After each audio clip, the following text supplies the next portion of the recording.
158 pounds. What's going on, everybody? So they're having the press conference now. I just came in the middle of it, so I decided to stream and then kind of get a live reaction. Yeah, I coached in LA. I had JoJo Natson for a season and a half or 2 seasons, and I thought he was fantastic. And Sure then you I get them think there's likes up, probably get those been likes a lot up. of proof of a lot of little guys that are really, really good. Eric Metcalf, I don't know his size. Dante Hall, maybe a little bit thicker, but Turk's probably a little bit quicker.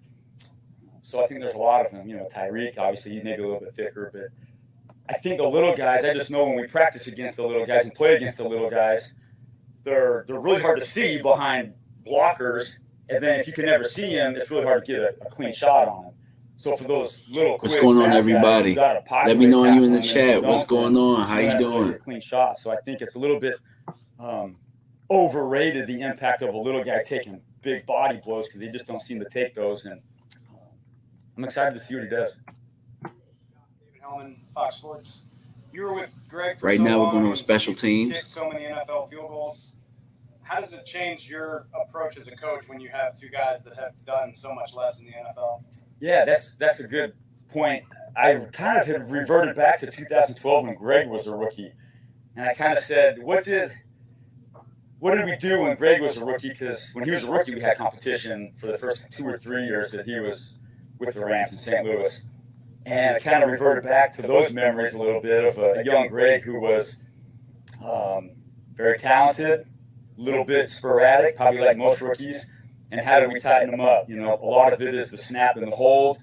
A lot of it is film watching, hard critique, some competition, which is great that we have too. I don't know if I'm answering your question very good. What's going on, Benny? But as you saw Greg ascend, Appreciate you with the super chat, my there's a lot guy. of things we did over the course of 10 Appreciate years. you. Hopefully the Cowboys don't bing me too bad or whatnot.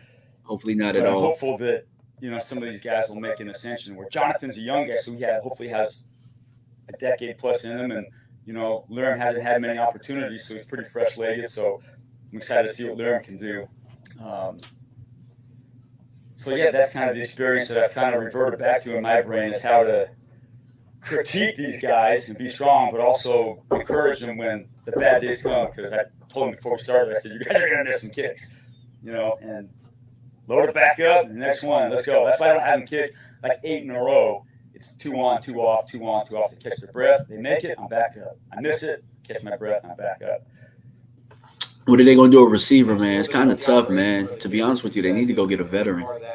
They really need to go get a veteran. So far, to the untrained eye, it seems some have been off a little bit. I don't know if there's the same. That's just me, but we'll see how they handle it. But also, Jake's part of it first too preseason is game, they got to let these guys the roll operation. and see There's what we got. little intricacies for each kicker. How What's they going like on, it Joseph? What's going held on? and when they're triggered. Right now, we're to just go. hearing about special teams So, right now and the kickers, because the kicker I limit situation Jake's is snapping kind a of little screwed bit up. in the OTAs and in the summertime, and have him just train. So there's an acclimation for him just to tighten some things up, just like Brian too.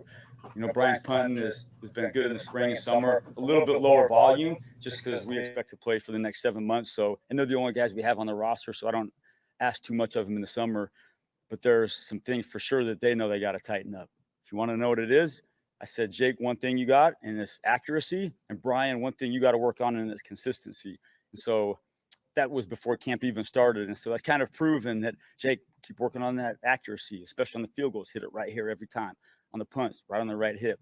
And then Brian just working on that drop that, you get into such a good routine in the season. It's like just money, boom, boom, boom. Then you're coming off the summertime where you don't kick as much, and it's finding it again. I'll tell you what, I would love to know what type of coffee Bones drinks, because that man seems to have a whole bunch of energy all of the time. Yeah, that's the most important, to be honest with you. So when we scrimmage Denver and the Chargers, we have field goal periods scripted, and those will be second to the games. We get into the games, that's the number one evaluation for me. When I was in Oakland with Janikowski, and then even sometimes with Zerline, they go through some things in practice and pregame warm-ups, and they're just kind of just tightening it up. And then I don't want to judge them necessarily on that as much as, obviously, when it's a 47-yarder and there's 7 minutes left in the second quarter and we got to make this kick, does he make it? So I hope I answered your question. The game, absolutely number one eval criteria. The scrimmages are great opportunities, even though there's not true pressure. it's just different for those guys seeing a line in front of them in a different color jersey running at them in a corner coming across my face on my follow throughs affected. So I don't know if TJ will make the team. I think it depends on what veteran. I think it depends on what veteran they try and bring in if they do it all. But right now, I think he's struggling with some of our corners. For example, a wide receiver who's now getting work as a gunner. Talking with Dennis Houston yesterday, he said he really didn't play teams at Western Illinois. Speaking of receivers, Dennis Houston, this question right here is important. Yeah, Dennis has been really sharp. And me and Coach Stu, my new assistant, we talked about a lot of these guys and how is it going to translate to the game. So, we come out here with no pads. It's like, okay, let's get some drills. We come out here and practice with the pads, and it's like, yeah, that's pretty tight. But then when the live gun is shot and the tackle body's got to go down, it changes. So to answer your real question is, every year we get the rookies, and it seems like will Sammy make the 53-man roster? I think that what he's talking about makes a good point. Some of these young guys, if they can make an impact on special teams, that might solidify them on the roster. For route running right now, none of these guys really are stepping out there. Maybe don't know this is going to be their role, even though that's what it's going to be, and to make them really, really damn good at, because that's what their role is going to be, and they really don't know how to do it. Damone Clark this morning, before the special teams meeting started, called me over and was kind of whispering, like, Coach, you got to, teach me when I can get healthy how to play special teams, because I've never done it. Whoa. And I said, you just made my day, and it's only 7 o'clock in the morning. That's my pleasure. That's what I like to hear. So, Damone Clark, the rookie, trying to play specials, my thing baby. Too, is to make special teams attractive. Like, this is your role, and this is a great way to instill yourself in the National Football League. But this is pretty cool here too, huh? You get to go against this guy, and you want to win, you want to look good. So it's a fun challenge, and it is definitely a big one. Okay, thanks, you guys. Yeah.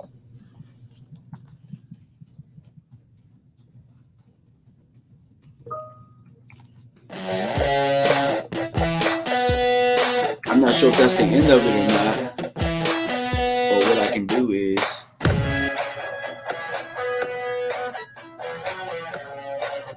I can mute that. I'm not sure if that's the end of it, but I can remove it. What's going on, guys? How y'all doing out there? I know that it's real early right now. They had a walkthrough today. I know that Mark Holmes and a couple of other guys are out there doing a live stream right now. Let me see if I can, see what they're talking about. But I know that Law and Mark are talking right now, and they were at the walkthrough because today was more of a walkthrough than it was a practice. Linebackers, I think that we're solidified at linebacker from what I'm understanding. They just cut a linebacker this morning, so they might be looking to make room for another position, hopefully receiver, like we've all been kind of clamoring for. But just to let you guys know, I was never sold on the receiver solution that they have in right now. I thought that it was very thin. I thought that it depended a lot on a short timetable for Michael Gallup to come back, which I never really trusted in the first place, because when they give us timetables, the timetables never really play out the way that they say they do. D-Law, every year they gave us a timetable, and it was always weeks after that. That happened with Randy Gregory as well last year. So let me see who's live right now. I think Mark is live, and let me see if I can dual cast it, kind of react to some of the things that they're talking about.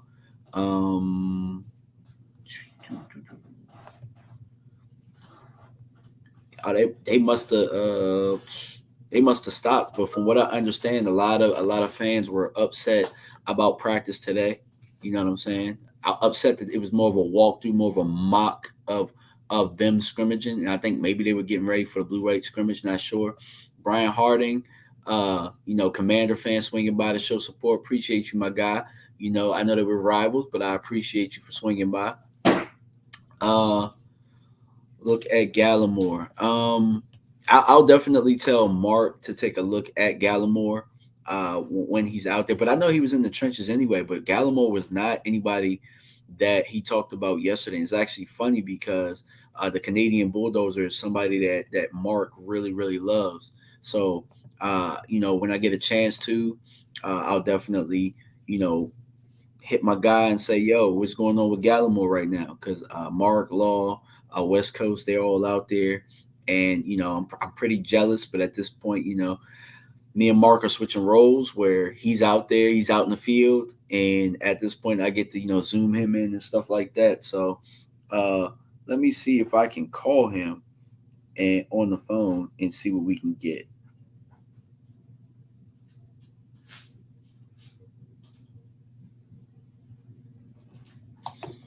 Give me 1 second. See if I can get him on the phone. See what we talking about here. Well, yeah, feel free to ask questions, man. I'm here. I'm here streaming a little bit earlier than usual, but I figured I'd try and get the practice let up. What's going on, Mark? How you doing? Nothing much, man. I got you on speaker right now. Hopefully, the people can hear you out there, man. So I hear you. I hear you're upset. You're upset about lack of practice today or mock walkthrough. Well, you know what? I'm happy that I was actually not far from here and things like that. But the way the Cowboys actually had it set up is it says scrimmage, right? Okay. And all the practices were at 11 o'clock. You find out this morning practice is at 10, and that is a quote-unquote mock scrimmage. And I was like, mock scrimmage? What the hell is a mock scrimmage? And basically, it was a walkthrough that was less than an hour and an hour earlier. And in comparison to yesterday's crowd, today's crowd had a lot more people that were thinking it's going to be a regular practice. So a lot of people are getting there as practice is over. Or people who came and it's like, where's practice? And it was funny because as we're leaving, they're like, oh, are they just taking a break? It's like, no, practice is over. So that's where some people are kind of like, what the hell? It's like I came here for this. Y'all, so you feel gypped. I mean, technically, just imagine if you flew in for 2 days of practices and this was your first day. Right. And, well, there's one guy who drove 3 hours to be here for this practice. This is the only one he could go to, and it wasn't a practice at all. So, yeah. And what we're finding out is Friday is going to be, tomorrow is going to be like a full practice. Friday is going to be a light day, and then they're still figuring out what they're going to do on Saturday, if that's going to be a full practice or not. And then Sunday is going to be like a walkthrough like today.